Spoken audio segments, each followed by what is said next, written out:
Hello दोस्तों, कैसे हो आप सब। तो फ्लैश के पहले और दूसरे एपिसोड में हमने देखा था कि कैसे रेड और येलो लाइट ने बैरी की मां नोरा की जान ले ली थी और इसका इल्जाम बैरी के पिता यानी हेनरी पर लग गया था, जिसके बाद हेनरी को उम्र कैद की सजा हो गई थी। तो वही पार्टिकल एक्सीलरेटर के एक्सप्लॉइट के कारण बैरी आज दुनिया का सबसे तेज शख्स फ्लैश बन चुका था, जिसका मकसद सेंट्रल सिटी को खतरे से बचाना और साथ ही अपने जैसे और भी मेटा ह्यूमन को ढूंढना था। एपिसोड 3 की शुरुआत होती है जहां आयरिस और बैरी को साथ में दिखाया जाता है, जहां वे दोनों मूवी देखकर लौट रहे होते हैं। जहां रास्ते में आयरिस बैरी से सिर्फ फ्लैश के बारे में ही बातें कर रही होती है कि तभी आयरिस को उसके बॉयफ्रेंड एडी का कॉल आ जाता है, जिसके बाद आयरिस कॉल लेकर साइड में बातें करने लगती है। तो वहीं बैरी को भी डॉक्टर कैथलीन का कॉल आता है, जहां कैथलीन बैरी को एक क्रिमिनल का लोकेशन बताती है जो कि अपनी गाड़ी में बहुत सारे गन को रखकर सिटी से बाहर जा रहा होता है और उसके पीछे पुलिस भी लगी होती है, पर उसे वो पकड़ने में नाकाम होने लगती है, जिसे बैरी चंद ही सेकंड में पकड़कर उसे पुलिस की गाड़ी में रखकर वापस से आयरिस के पास आ जाए। अगले सीन में हमें एक गैंगस्टर फैमिली को दिखाया जाता है जो साथ में बैठकर एक कमरे में मीटिंग कर रहे होते हैं, जहां अचानक से हरे रंग की गैस आ जाती है और पूरे कमरे में फैल जाती है, जिसके कुछ देर बाद ही वहाँ मौजूद हर एक इंसान उस जहर की चपेट से मारा जाता है। अगली सुबह हमें जोए और बैरी को साथ में दिखाया जाता है, जहाँ जोए बैरी को हेनरी यानी बैरी के पिता के केस को रीओपन करने की बात कर रहा होता है, जहाँ जोए बैरी को दिलासा देता है कि बहुत ही जल्द वो दोनों मिलकर हेनरी को जेल से बाहर कर लेंगे। कि तभी वहाँ एडी आ जाता है और उन्हें पिछली रात हुए मर्डर के बारे में बताता है। तीनों अपनी टीम के साथ घटना स्थल पर पहुँचते हैं, जहाँ छानबीन करने के बाद बैरी और जोए को एक चीज काफी अजीब सी लगती है कि जहाँ उन्हें लगता है कि अगर इन सभी की जानें एक जहरीली गैस के कारण हुई है तो सभी को एक साथ मरना चाहिए था, पर यहाँ दिख रहे सारे बॉडी एक्टिविटी से ऐसा लग रहा है जैसे गैस एक एक करके सभी के पास पहुंचा है और इनकी जाने गई है। गुत्थी को सुलझाने के लिए जोए और बैरी स्टार लैब पहुंचते हैं, जहां वे सभी साथ में मिलकर अंदाजा लगाते हैं कि ये गैस कंट्रोल करने वाला शायद हमारा अगला मेटा ह्यूमन हो सकता है। जिस पर जोए उन्हें बताता है, हम सारे मेटा ह्यूमन क्यों मार नहीं सकते, क्यों ना आप लोग मेटा ह्यूमन को रखने का एक जेल बनाए। जहाँ डिटेक्टिव जोए द्वारा सुझाया ये आइडिया डॉक्टर हैरिसन को काफी पसंद आ जाता है। तो वहीं सिस्को उन्हें जेल के लिए best place particle accelerator explode की गई वाली जगह को बताता है, क्योंकि स्टार लैब का वो इकलौता सबसे बड़ा हिस्सा था। धमाके को याद करते हुए डॉक्टर कैथलीन काफी इमोशनल हो जाती है,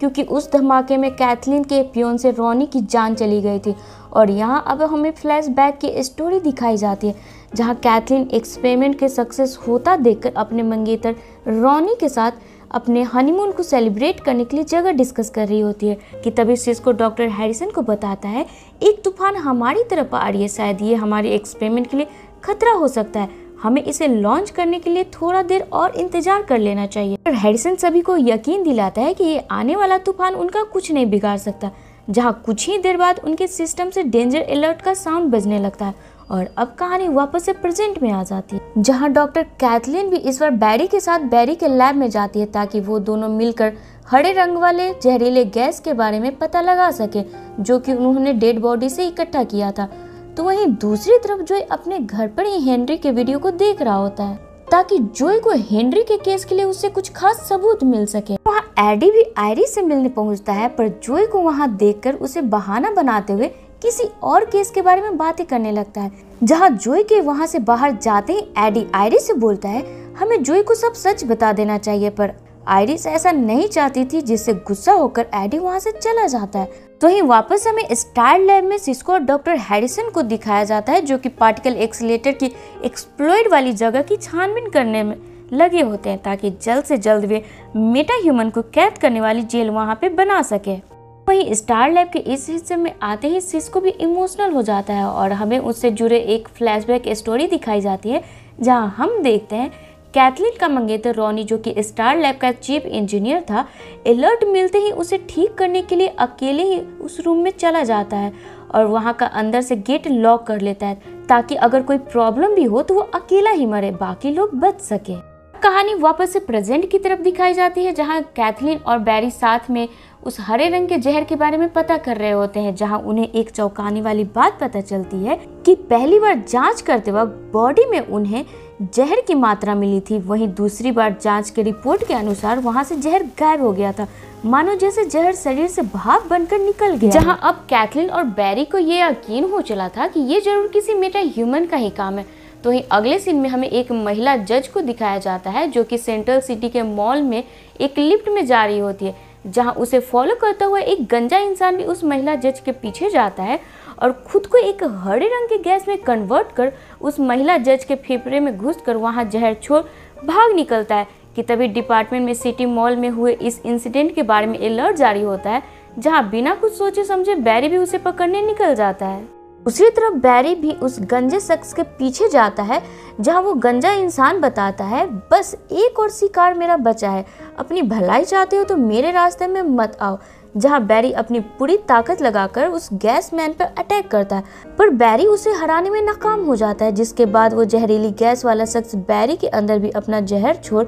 वहां से भाग निकलता है। जहां खुद को संभालते हुए बैरी तेजी से स्टार ले पहुंचता है, जिसका ट्रीटमेंट कर कैथलीन बैरी को बचा लेती है। तो वहीं दूसरी तरफ एडिस पुलिस स्टेशन जाती है और एडी से अपने रूखे बिहेवियर के लिए माफी मांगती है और एडी से वादा करती है कि वो जल्द ही अपने रिश्ते के बारे में जोए यानी अपने पिता से जरूर बात करेगी, और दोनों वहां हॉल में एक दूसरे को किस करते हैं। तो वहीं सिस्को को बैरी के फेफड़े के अंदर से मिले जहर के नमूनों में से हाइड्रोजन साइनाइड नाम की दवा का भी अंश मिलता है, जिसे सुनकर बैरी बताता है ये दवा तो सेंट्रल सिटी के उन कैदियों को दी जाती है जिन्हें मौत की सजा होती है। जहां 9 महीने पहले के रिपोर्ट के मुताबिक सेंट्रल सिटी में काइल निम्बुल्स नाम के शख्स को मौत की सजा मिली थी, जो कि टर्बेरियन फैमिली के लिए काम करता था, पर उन्होंने इसे धोखा देकर जेल भिजवा दिया था, यानी वो फैमिली जिसे हमने शुरुआत में देखा था। और काइल को जिस जज ने सजा सुनाई थी वो वही महिला जज थी जिसे कुछ देर पहले काइल ने लिफ्ट में मारा। अब उसका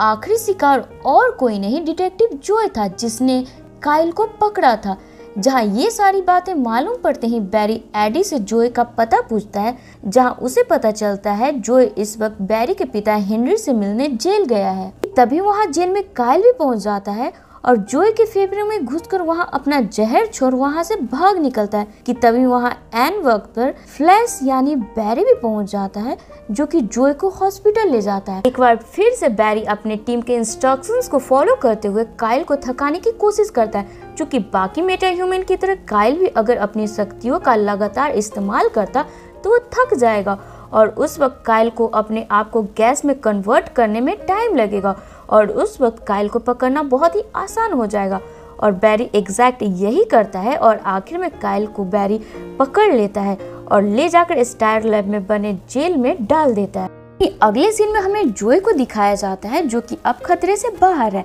जहां आयरिस उसे अपने और एडी के रिश्ते के बारे में बताती है। तो वहीं एपिसोड के आखिर में हमें वापस से डॉक्टर हैरिसन वेल को दिखाया जाता है, जो कि फ्लैश यानी बैरी के सूट को देख रहा होता है, जहां हमें एक बार फिर से फ्लैशबैक की स्टोरी दिखाई जाती है, जहां डॉक्टर हैरिसन वेल को पता चलता है कि रॉनी ने सिस्टम में आई गड़बड़ी को रोक लिया है, जिसके बाद डॉक्टर हैरिसन एक बार फिर से उसी सीक्रेट रूम में जाता है गाइस, जिसे हमने एपिसोड फर्स्ट में देखा था। और इस बार फिर से उस रूम में डॉक्टर हैरिसन को एक फ्यूचर की क्लिप दिखाई देती है, जिसमें पार्टिकल एक्सीलरेटर के एक्सप्लोजन से निकला एक बिजली का झटका बैरी पर गिरता है, जहां हैरिसन मुस्कुराते हुए बोलता है हम बहुत ही जल्द मिलेंगे।